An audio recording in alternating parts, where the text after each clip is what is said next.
de octubre. Ya, este es el resultado definitivo de la prueba única nacional. Una vez que termina ahí, ya pasamos a la segunda etapa, ¿no? Que es la etapa ya en la cual yo debo haber presentado mi file de trayectoria profesional en la DRE definitiva, en la cual yo, DRE o UGEL, en la cual yo me he inscrito. Entonces ahí también se van a conformar los comités de evaluación.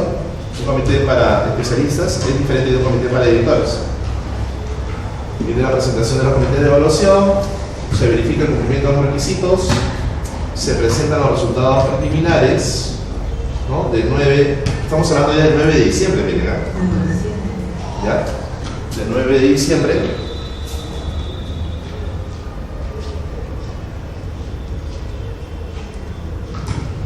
Ya está. Los reclamos van a ser cuando, del 12 al 14 de diciembre. La resolución a esos reclamos van a ser del 12 al 20 de diciembre. La publicación de los ganadores del concurso para cargos de especialistas, de acuerdo al cuadro de méritos públicos y de acceso a cargos directivos de educación básica popular, va a ser el día 27 de diciembre. Y el acto público de adjudicación va a ser del día 3 de enero al 5 de enero.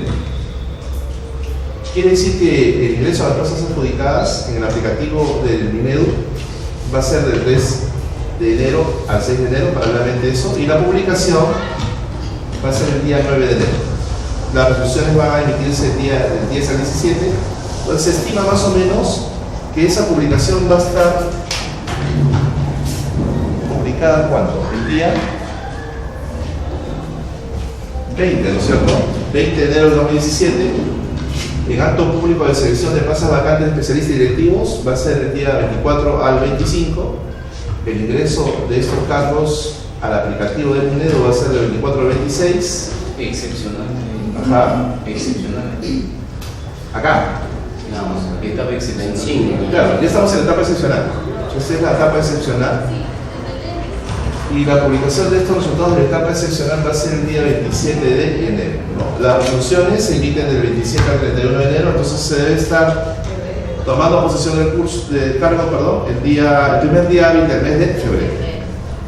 Entonces ya los nuevos directores y los nuevos especialistas iniciarán sus nuevos cargos en el mes recién de febrero. ¿Ya? Que creo que cae 2 de febrero, me parece. No me falla la memoria. Ya está. Entonces es un proceso largo que hay que seguirlo con consecuencia. Adelante. Y hay que estar atentos. ¿Ya? Hay que estar atentos. No estamos fuera de ello. Ese es el panorama. Ahora, sobre los temarios. Ya salieron los temarios también, ¿verdad? Y si analizamos un temario, por ejemplo, acá tenemos el temario de conocimientos de gestión. El conocimiento de gestión, el temario es único para todos. Entonces están algunos de los temas que nos van a tomar, ¿no? En lo que es gestión, planificación, la gestión del clima,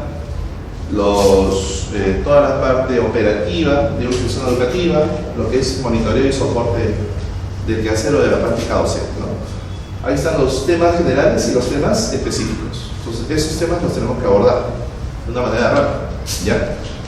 Esa sería la subprueba de gestión, ¿no? Y en la subprueba de gestión pedagógica, ahí sí nos tenemos que detener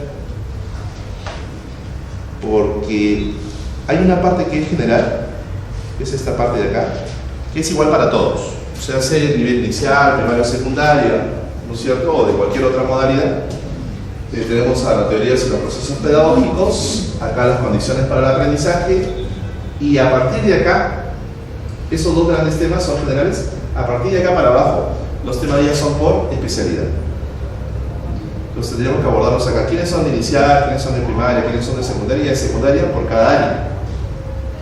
Y ahí es donde más ustedes tienen que ponerle puncho, ¿no? Porque en realidad aquí en este curso no vamos a abordar muchos temas de especialidad, porque tendría que ser todo del mismo nivel y todos de la misma especialidad. Pero sí le vamos a dar qué cosa, los temas generales, que es la teoría de procesos pedagógicos y son las condiciones que favorecen el aprendizaje en el marco de los principios de la educación peruana.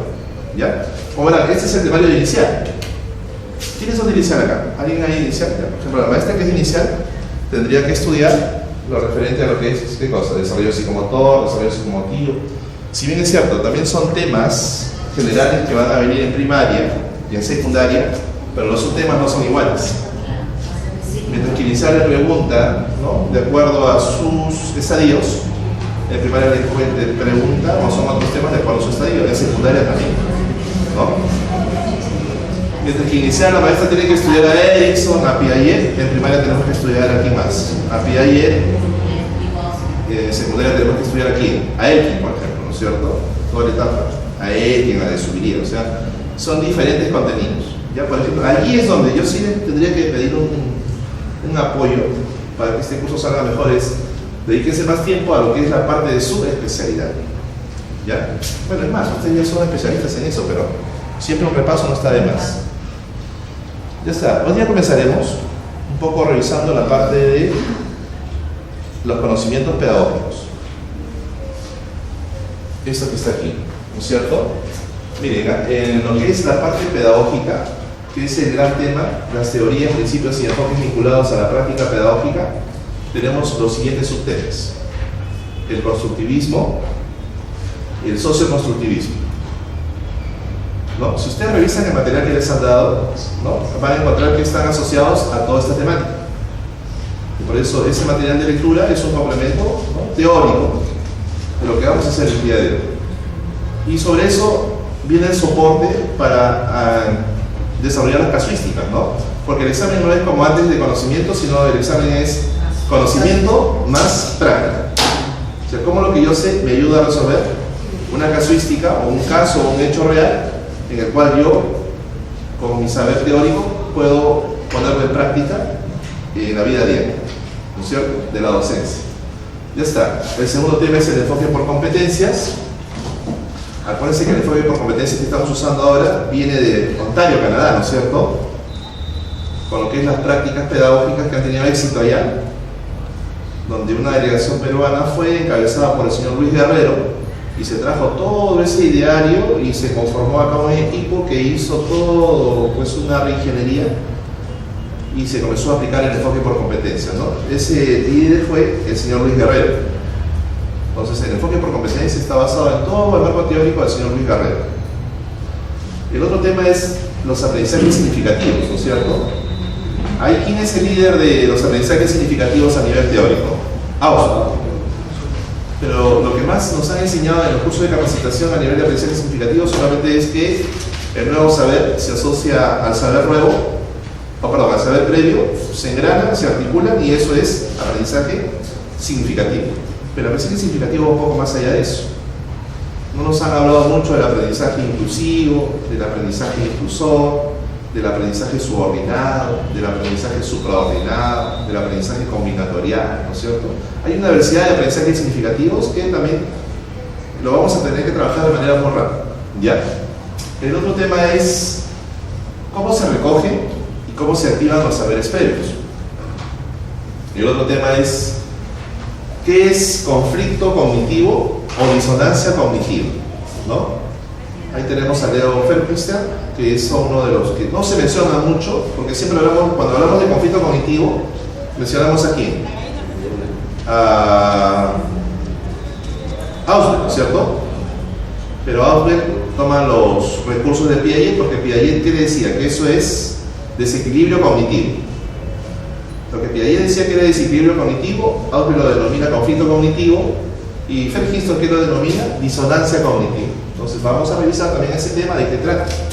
El otro tema también habla de qué tanto estamos dando a nuestros estudiantes en procesos cognitivos, si son de alta o de baja demanda cognitiva, ¿no? Ese es el otro tema que estamos por acá. Por aquí vienen los procesos auxiliares del aprendizaje, ¿no?, más conocidos como ¿qué? Como los procesos cognitivos. ¿Cuáles son los procesos de atención, los de motivación, los de recuperación, los de transferencia? Y el otro tema también, donde está Feuste, donde está Paul, donde está Bandura, donde está Vygotsky, donde está de Subiría, donde están otros autores que vamos a mencionar, es lo referente a ¿qué cosa? Al trabajo colaborativo en el aula. El otro tema es gestión de los aprendizajes. Ustedes saben que ahora se gestionan los aprendizajes. Es más, hace 2 años salieron los fascículos de las rutas del aprendizaje y salió un fascículo verde. No sé si alguno lo llegó a ver.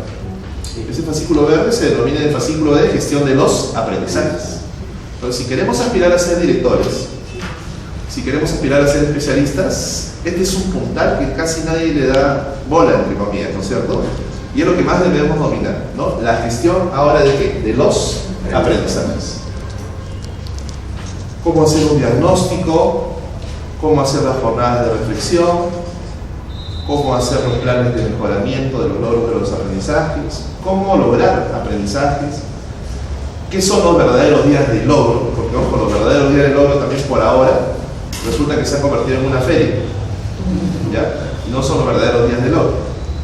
Se supone que los días de logro es el recuento, es la rendición de cuentas de manera semestral y de manera anual.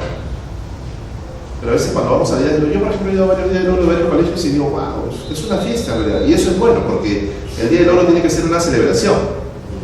Pero tiene que ser una celebración de lo logrado. Entonces cuando yo voy a un stand y le pregunto al estudiante, qué bonito esta maqueta, qué bonito esto, y el estudiante da una buena exposición, le pregunto a la maestra, y a ver, présteme su unidad. ¿En qué momento se ha hecho esto?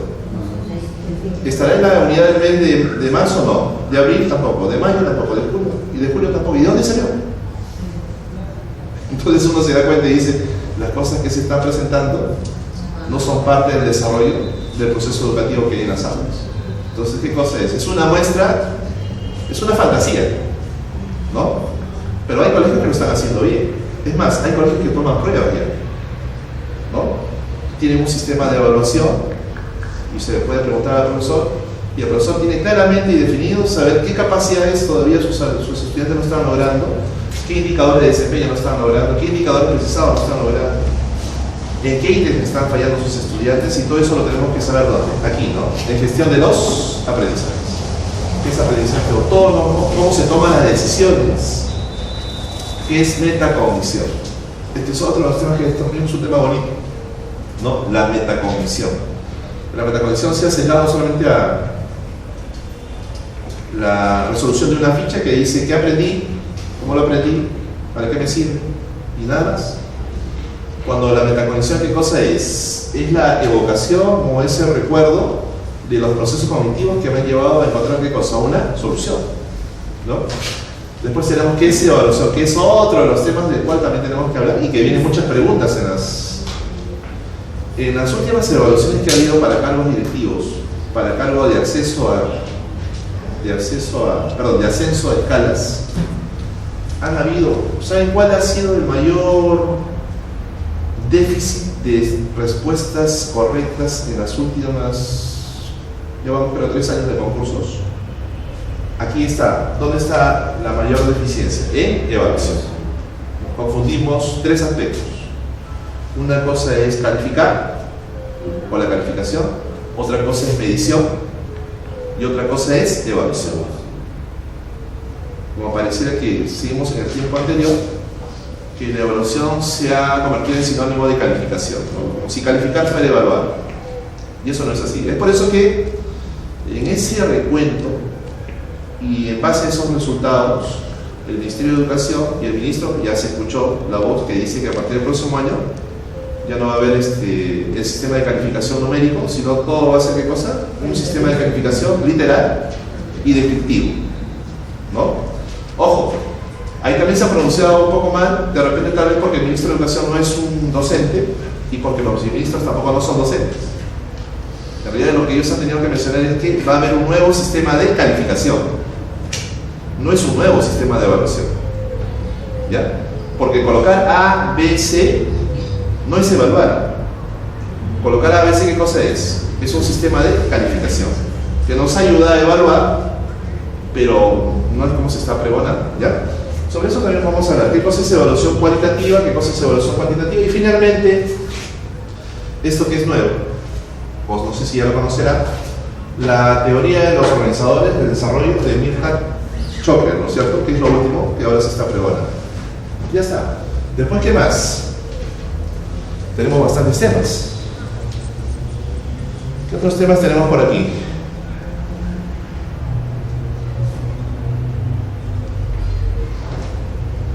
pero son de especialidad aquí.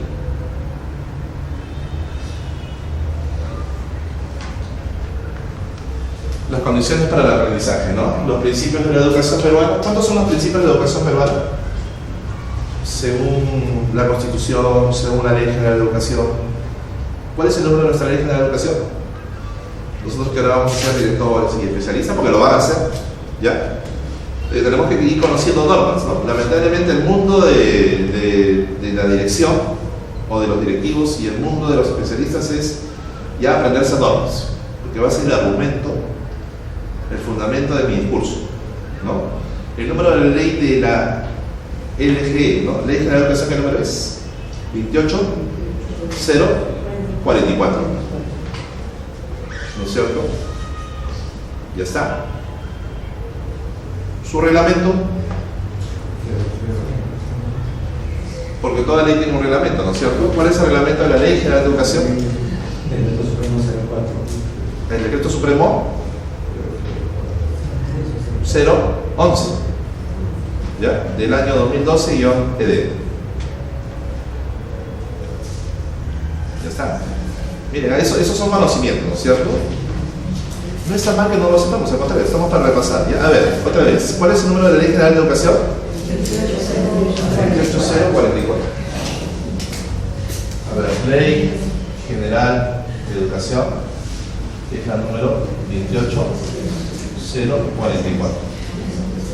Y acuérdense que toda ley tiene que cosa un reglamento, y los reglamentos se aprueban según la pirámide de Hoff como un decreto supremo, ¿no?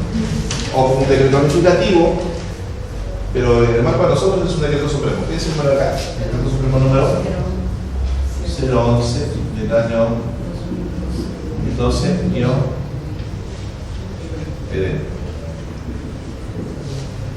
Ya está. Después, ¿qué tenemos? Tenemos la ley de la reforma magisterial, ¿cierto? La ley de la reforma magisterial. ¿Qué es la número? ¿Qué número es? 29. A ver. Vamos. 9. La ley número 29 de 944. ¿Cierto? Que está aprobada con qué? Con decreto supremo. Ahora sí, ¿no? Número 004-2013-ED. Ya está. Yo creo que esta ley de la reforma magisterial, en los últimos días, sobre todo en este último mes, entre julio, ya para irse el señor Ollantumala, ha hecho varios decretos supremos con el cual hace diferentes modificatorias, ¿no? Una de ellas, por ejemplo, es que en el caso de la inexistencia de los docentes, aunque eso ya estaba estipulado, ahora lo ha realzado más, ¿no?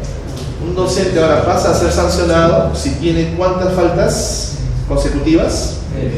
3, ¿cierto? Injustificadas. Y 5 en un periodo de ¿cuánto tiempo? De 3 meses, de 2 meses injustificadas.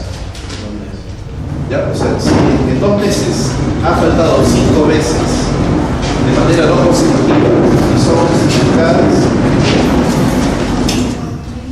y son injustificadas, también pasa a qué cosa? A proceso administrativo, ¿no? Obviamente después de ese proceso verá si logra justificar sus faltas o no. Y hay otras modificaciones también ahí que sería bueno revisar, ¿ya? Después, ¿qué más tenemos? Tenemos la Ley General de Educación, tenemos una ley de la reforma magisterial. O sea, antes se acuerdan que teníamos 2 leyes, teníamos la ley de profesorado y teníamos la ley de la carrera pública magisterial. Ahora esas 2 leyes se han fusionado, porque antes los profesores estábamos divididos, ¿no? Uno de los que permanecieron en la ley de profesorado, en la 24029, y otros que pasaron a la carrera pública magisterial, a la 29062. Entonces los que estaban en la carrera magisterial ganaban más que los que estaban en la ley de profesorado.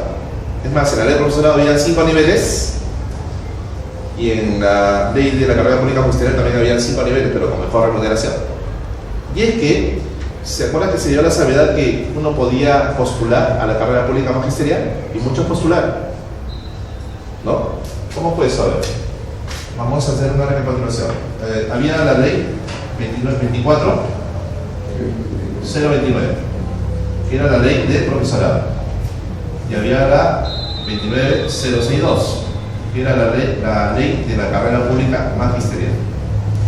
Entonces, en la ley de profesorado hablábamos de cosas de niveles magisteriales, ¿no es cierto? ¿Cuántos niveles había? 1, 2, 3, 4, 5. Y según la ley, el pasar de un nivel a otro, ¿qué cosa era? Era automático. Solamente era de acuerdo a qué? A la cantidad de años de servicio. Que tampoco a veces no se cumplió, ¿no? Porque casi la mayoría se congeló ¿dónde? Aquí, ¿no? En el segundo nivel. Es más, se han conocido casos, no sé si en sus colegios ha pasado, donde por ejemplo había profesores interinos, ¿no? Que estaban, ¿qué cosa? Sin nivel. Pero como estaban con nombramiento interino, estaban en la práctica. Un profesor con título entró a trabajar y se nombró en el primer nivel y después pasó en el segundo nivel y ahí se congeló.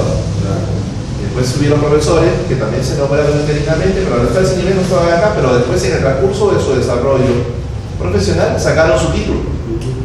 Y al sacar su título, lo sacaron hasta con 15 o 20 años y así inmediatamente lo colocaron ¿dónde? ¿En el tercero o en el cuarto? ¿No? Entonces uno se reía y decía, ¿cómo este sin título ahora está mejor? ¿No? Pero bueno, eso fueron circunstancias que pasaron, ¿ya? Y como decía el refrán, a quien Dios se la dio, San Pedro se la bendiga, ¿no es cierto? Ya está. Y aquí, en la ley de la carrera pública magisterial también, ¿qué cosas subieron? 5 niveles. 3, 4 y 5. Ya está. ¿Qué ha pasado con estas dos leyes? Obviamente que pasó aquí y acá, pudo haber pasado del primer nivel al segundo nivel, al tercer nivel, al cuarto nivel o al quinto nivel. No, hubieron aquí requisitos, ¿no? Y hubieron concursos.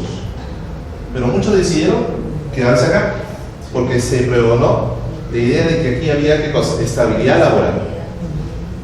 Y decían, no importa ganar poco, pero aquí nadie me va a sacar porque estoy nombrado. En cambio acá se pregonó la idea de que iban a haber siempre evaluaciones y a la tercera evaluación, si salía desaprobado, adiós, ¿no? En ese temor y en esas circunstancias políticas, muchos decidieron quedarse acá y otros se arriesgaron a estar acá. Obviamente que los que pasaron acá tuvieron ¿qué cosa? Mejor remuneración. Pero ¿qué se creó en el colegio? Una división, ¿no? Una división porque no estaban con una ley, otros estaban con otra ley, una ganaba menos, otro ganaba más, etcétera, etcétera. Acá se creó pues, la ley del pavo real porque estos se creían mejores que los de acá, y etcétera. No sé, ya. Pero ahora, ¿qué pasó? Ya. Ahora, esta se derogó. ¿Y cuál estamos en vigencia ahorita? La 29944. Entra aquí, la 29944. ¿Pero qué hizo la 29944? ¿No? Colocó a todos los profesores ya en una misma ley, pero ojo aquí. Los que estaban en el primer. Y esta nueva ley ya no hablaba de niveles, sino que habla de escalas magisteriales. ¿Cuántas escalas hay? Hay 8. Hay 1, 2, 3, 4, 5, 6, 7 y 8. Y aquí para aquí están ubicados los profesores. Nadie en el Perú está actualmente ni en la séptima ni en la octava. La máxima escala que un profesor está ahorita aquí en nuestro país está ¿dónde? En la sexta escala. ¿Ya? Pero ¿qué pasó? Los que provenían de la ley de profesorado, los que estaban en el primer y segundo nivel, ¿a dónde los ubicaron? En el primero, ¿no es cierto? Los que provenían del tercer nivel, al segundo. Y los que provenían del cuarto y quinto nivel, al tercero. Ya está, ¿no? Y aquí se comenzaron a oír voces, ya han bajado, ya han denigrado, ¿no es cierto?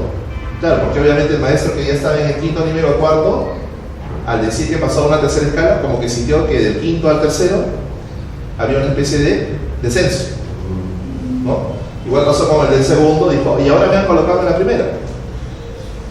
Cosa contraria pasó con los que provenían de la ley de la carrera pública magisterial. Porque estaba en la primera, ¿qué pasó? Automático. Se colocaron en la segunda en la tercera en la cuarta en la quinta y la quinta en la sexta.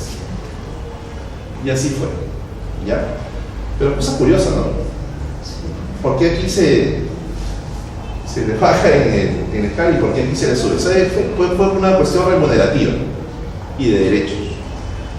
Porque ¿saben qué pasaba? Este profesor que estaba aquí en la cuarta escala, por ejemplo, de la ley de la carrera pública magisterial, supongamos que sea un profesor de nivel primaria, estaba ganando acá ¿cuánto? 2100. Si se lo colocaba en la cuarta escala de la ley de la reforma magisterial, ya no iba a ganar 2100. Se iba a ganar ¿cuánto? 1600. Entonces era factible que este profesor denunciara porque estaba vulnerando ¿qué cosa? Sus derechos en la parte económica, ¿no? Cosa contraria de acá no, porque aquí inclusive al colocarlos en escalas más abajo ganaban aunque sea unos soles más, creo que 17 o 18 soles más, por lo tanto no era producible de denuncia. Entonces por eso, pero hacia afuera se entiende así, ¿no es cierto? Aquí se los descendió, acá se los ascendió. Ya, pero era por una cuestión de remuneración. Porque si hubiesen sido las mismas remuneraciones, creo que todos hubiesen sido colocados en las mismas escalas. Ya, estamos ahí. ¿Qué más tenemos? Ahorita como marco legal. Tenemos el marco del buen desempeño docente. El marco del buen desempeño docente, ¿está aprobado o no está aprobado? Sí está aprobado, ¿ya? Está aprobado con resolución ministerial número 547 del año 2012. Buenos días. Miren, la resolución ministerial número 500 está aprobada desde el año 2012, si no, lo que falta que cosa es implementarse. ¿Qué más tenemos? Tenemos el marco del buen desempeño directivo. ¿Está aprobado con qué?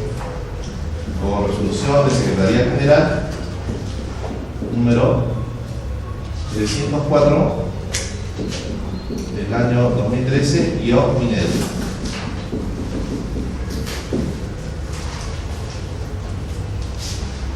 Ya está. ¿Qué más tenemos? Tenemos otra herramienta más dentro de lo que vamos a trabajar nosotros como directivos o como especialistas. ¿Tenemos o no? Sí, ¿no? Tenemos el proyecto educativo nacional, ¿no? El proyecto educativo nacional, adelante, buenos días. El proyecto educativo nacional, ¿está aprobado o no está aprobado? Sí. Sí. Está aprobado con resolución suprema número 001 del año 2007 _ED. Ya está, bajo esos cánones estamos ahora. Y obviamente si estamos en el año 2016 tenemos que hablar de la resolución ministerial número. ¿Cuál es la resolución ministerial que está orientando el año escolar en este año 2016? ¿Ah? La 572 del año 2015 Minedu. Ya está. Ok. Miren, bajo el marco de estas normas se da todo esto de aquí, ¿no? En ese contexto legal, tenemos la Ley General de Educación, tenemos la Ley de la Reforma Magisterial, con ya dos leyes derogadas, tenemos el marco del buen desempeño docente, tenemos el marco del buen desempeño directivo, tenemos el proyecto educativo nacional, y ese proyecto educativo nacional dentro del marco del plan de desarrollo estratégico nacional, ¿no es cierto? O sea, hay un plan de desarrollo estratégico nacional más conocido, tiene su apodo, digamos, como el plan bicentenario, ¿no? Como el plan bicentenario que va hasta el año, ¿qué cosa? 2021.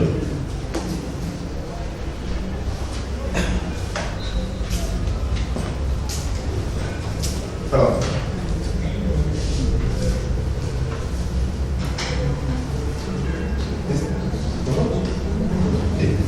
Ya. por eso que cuando escuchábamos, por ejemplo, a algunos políticos en las últimas elecciones decir que van a cambiar las políticas educativas, es difícil cambiar. ¿Saben por qué? Porque el plan bicentenario fue hecho cuando? El año 2006, ¿no es cierto? Perdón, 2005. Y empezó a ejecutarse cuando? En el año 2006. Es más, antes del 2005, en el 2004, ¿qué se hizo? Se hizo el Acuerdo Nacional. Cuando estaba el presidente Alejandro Toledo, se hizo el Acuerdo Nacional y de ahí se establecieron ¿cuántas políticas públicas? 52. Y la política educativa número 31 es la que ve el marco de la educación, ¿no es cierto? Y de aquí, del Acuerdo Nacional, CEPLAN, que es el Centro de Planificación Nacional, comienza a ser el Plan de Desarrollo Estratégico a nivel nacional, más conocido como el Plan Bicentenario, y dice así, empieza en 2006, sigue en 2011, sigue en 2016, y sigue y termina cuando? En 2021. ¿No? Con políticas educativas claras, y es por eso que después de 2006, en el año 2007 aquí, ¿qué se hace? El proyecto educativo nacional, ¿no? En el marco de todo eso. Miren, es bueno que conozcamos eso así de manera muy rápida. Disculpen la rapidez, pero en la historia del tiempo las cosas están dadas así. Y es por eso que no nos pueden engañar. ¿Ya? Los políticos a veces nos sorprenden por la desinformación que tenemos. Dicen, vamos a hacer tal cosa, vamos a hacer tal cosa, vamos a hacer tal cosa, cuando las cosas ya están definidas. Lo que se tiene que hacer, ¿qué cosa es? Solamente implementarlas, nada más. ¿Ya? ¿Podrá un político salirse de las políticas educativas que están diseñadas en este plan bicentenario? No. Podrá hacer más, pero no las puede quitar, no las puede modificar, no las puede cambiar. ¿Ya? Miren, otra vez, Acuerdo Nacional, ¿quién estaba? Alejandro Toledo. Sigue el 2005, terminó su periodo. El 2006 se aprueba el plan bicentenario con una visión de ¿cuántos periodos? Miren, un periodo presidencial, 2 periodos presidenciales, 3 periodos presidenciales. Para quien asuma el poder, ya no sea como antes, que sea ¿qué cosa? Borrón y cuenta nueva, sino que hay una política por lo menos a mediano plazo. Viene el plan bicentenario y una de sus políticas exclusivamente para educación, y de ahí ¿qué hace? El Consejo Nacional de Educación, donde están los eruditos de educación, comienzan a elaborar ¿qué cosa? El proyecto educativo nacional, ¿no es cierto? Y este proyecto educativo nacional, ¿cuántos objetivos estratégicos tiene? ¿Se acuerdan a alguien un poquito? El proyecto educativo nacional, ¿cuántos objetivos estratégicos tiene? Tiene 6. No, tiene 6.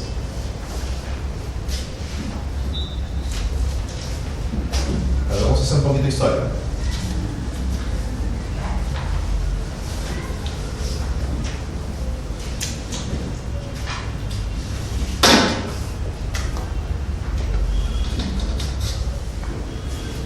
Miren, estamos en el año 2007. Se aprueba el proyecto educativo nacional, más conocido como el PEN, y el PEN tiene ¿qué cosa? Objetivos estratégicos.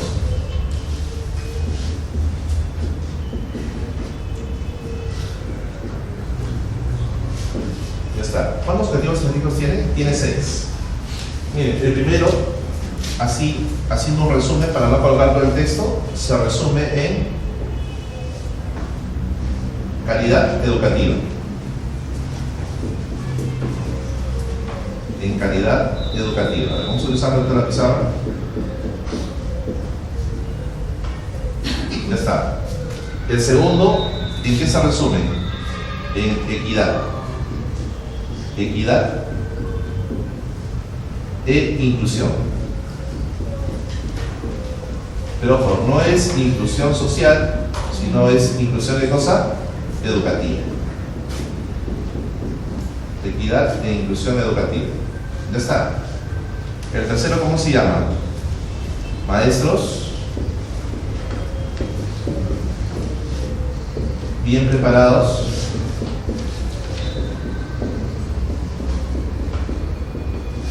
para el ejercicio de la docencia, para el ejercicio de la docencia.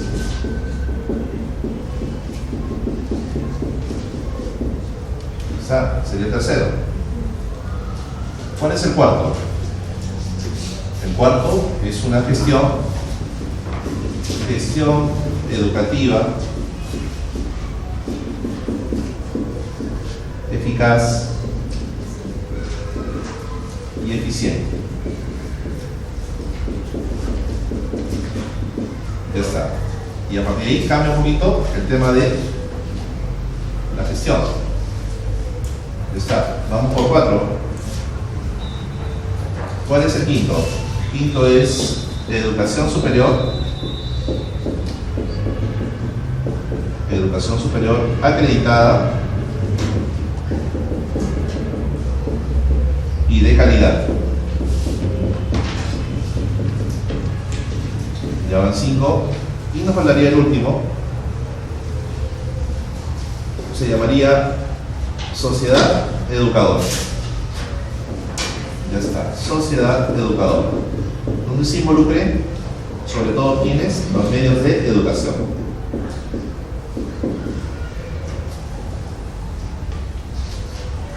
Ya está. Mire, en el marco de estos 6